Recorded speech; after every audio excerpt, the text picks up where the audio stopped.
Hola, ¿qué tal a todos? Sean bienvenidos. Hoy les vamos a hablar sobre los grafos. ¿Saben ustedes que la teoría de grafos permite que las computadoras y sistemas operativos funcionen como funcionan actualmente? Por ejemplo, el kernel de Linux los utiliza para encontrar páginas de memoria sucias. También encontramos que se aplica en el almacenamiento de grandes volúmenes de información, como por ejemplo en las redes sociales. Las aplicaciones de la teoría de grafos son numerosas, ya que es utilizada en muchos campos, tales como diseño de redes, traductores de idioma, desarrollo de sensores de robótica, rutas urbanas, aéreas y miles de aplicaciones más en nuestra vida real. Pero, ¿qué son los grafos? Quédate a ver este video donde construiremos un hexaedro. Veremos las figuras que se forman, entre otras cosas más interesantes para que puedas comprender mucho mejor esta teoría.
Para llevar a cabo este proyecto utilizaremos agua, glicerina y jabón.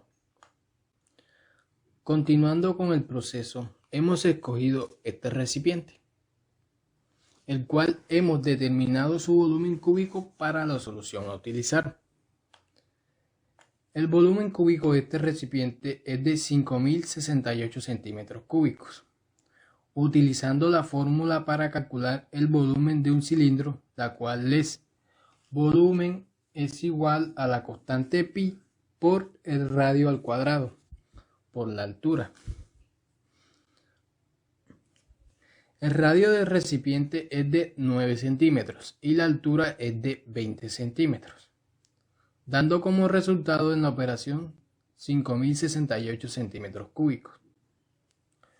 Para cubrir el volumen del recipiente en su totalidad, hemos utilizado para la solución 4 litros de agua, 50 gotas de glicerina, que equivalen a 2.5 centímetros cúbicos, utilizando el factor de conversión donde una gota equivale a 0,05 centímetros cúbicos. 200 gramos de detergente. Inicialmente tomamos el cubo y lo introducimos todo en la solución, formando así la figura que se muestra. Luego lo introducimos nuevamente, pero esta vez hasta la mitad, formando el hexaedro interno como se muestra.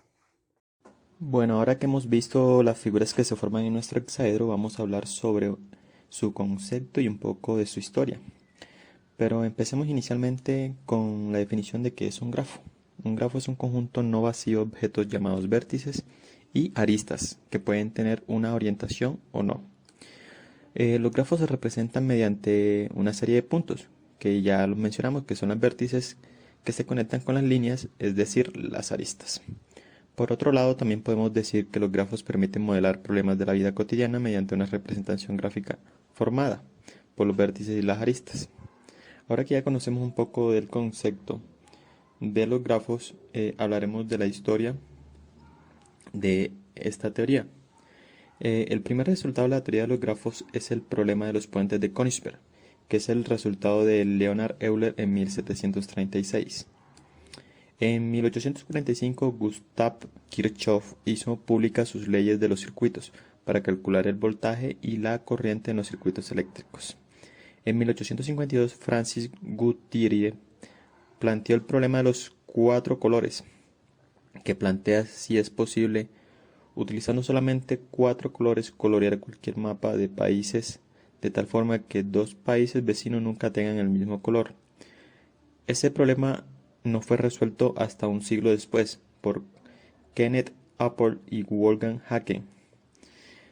Puede ser considerado como el nacimiento de la teoría de grafos. Al tratar de resolverlo, los matemáticos definieron los términos y conceptos teóricos fundamentales de los grafos. Para comprender mejor la teoría de los grafos, debemos tener presente la definición de camino hamiltoniano. Un camino hamiltoniano recorre todos los vértices de un grafo una sola vez. Antes de empezar, debemos tener presente que existen caminos y ciclos hamiltonianos, donde la principal diferencia es que un camino hamiltoniano empieza en un punto inicial y termina en un punto final diferente del punto de partida.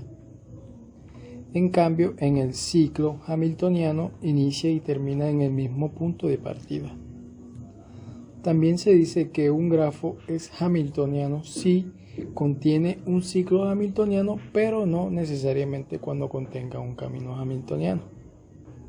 Ahora procederemos a validar si nuestros grafos cumplen las condiciones para contener un camino hamiltoniano. Para ello, debemos tener en cuenta ciertos conceptos que se cumplen. No pueden haber vértices de un grado.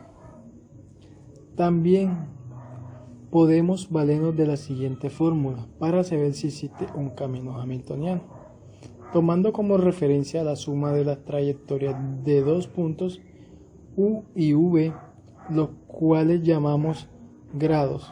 Tenemos grado U más grado V mayor o igual a n-1. Teniendo presente estos conceptos, continuaremos con el proceso para saber si existe un camino hamiltoniano en nuestros grafos obtenidos.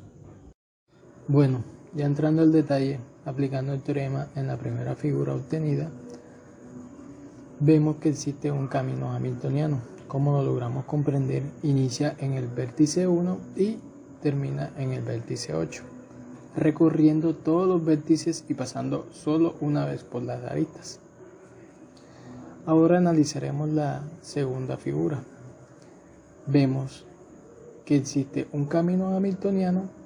Como lo podemos ver, inicia en el vértice 1 y termina en el vértice 6, recorriendo todos los vértices y pasando solo una vez por las aristas. Ahora analizamos la tercera figura. Vemos que también existe un camino hamiltoniano. Inicia en el vértice 1 y termina en el otro vértice, vértice 4, recorriendo todos los vértices y pasando solo una vez por las aristas. Para entender un poco más acerca de la teoría de grafos, abarcaremos conceptos como camino euleriano. Llamamos camino euleriano al camino que recorre todas las aristas de un grafo una sola vez, pero que puede pasar por un mismo vértice varias veces. Cuando el camino comienza y termina en el mismo vértice, se le denomina ciclo euleriano. Si un grafo tiene un camino euleriano, se dice que el grafo es euleriano. Existen 2 casos de grafos eulerianos. En el primer caso, el camino comienza y termina en el mismo vértice formando un ciclo euleriano. Y el segundo es el camino que comienza y termina en distintos vértices formando un camino euleriano. Para el segundo caso, que es un camino euleriano, se deben cumplir las siguientes condiciones. Que el grafo es conexo, es decir, cada par de vértices está conectado por una arista. Segundo, el grafo es no dirigido. Un grafo no dirigido es un tipo de grafo en el cual las aristas representan relaciones simétricas y no tienen un sentido definido. Tercero, exactamente dos vértices de grado impar y todos los demás vértices son de grado par. Para que se dé el primer caso, que es un ciclo euleriano, en los grafos se han de cumplir las siguientes condiciones. Primero, el grafo es conexo. Segundo, el grafo es no dirigido. Tercero, se comienza en uno de los vértices de grado impar y se termina en el camino y el otro vértice de grado impar. Teniendo presente estos conceptos, continuaremos con el proceso para saber si existe un camino euleriano en nuestros grafos obtenidos. Como primeramente en nuestra primera figura vemos que no se cumple la tercera condición de camino y ciclo euleriano. Entonces decimos que nuestra primera figura no cumple un camino ni un ciclo euleriano. De igual forma sucede con nuestra segunda figura. Para ella no cumple nuestra tercera condición. Por tal razón se dice que no tiene ni un camino ni un ciclo euleriano. Asimismo sucede con nuestra tercera figura. Para ella no cumple nuestra tercera condición.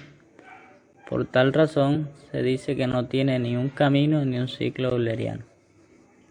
A continuación daremos a conocer el algoritmo de Fleury y procederemos a aplicarlo a los grafos. El algoritmo de Euler nos permite determinar un circuito o camino de Euler. Es aquel ciclo que recorre todos los vértices pasando por todos los lados solamente una vez. Cúmplanse las siguientes condiciones. Sea G un grafo no dirigido y conexo.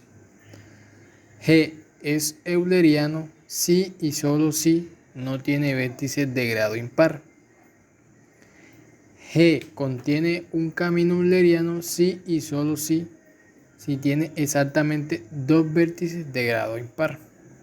Aplicando las tres condiciones ya mencionadas a nuestros grafos, vemos que en el primer grafo no contiene un camino euleriano. Ahora vemos la segunda figura, tampoco contiene un camino euleriano, según nuestro algoritmo. Probemos con la tercera figura, vemos que tampoco cumple un camino euleriano. Bueno, le agradecemos a todos por su atención prestada. Espero le haya gustado el video, hayan aprendido un poco más sobre esta teoría de los grafos, su historia y sus aplicaciones. Muchas gracias.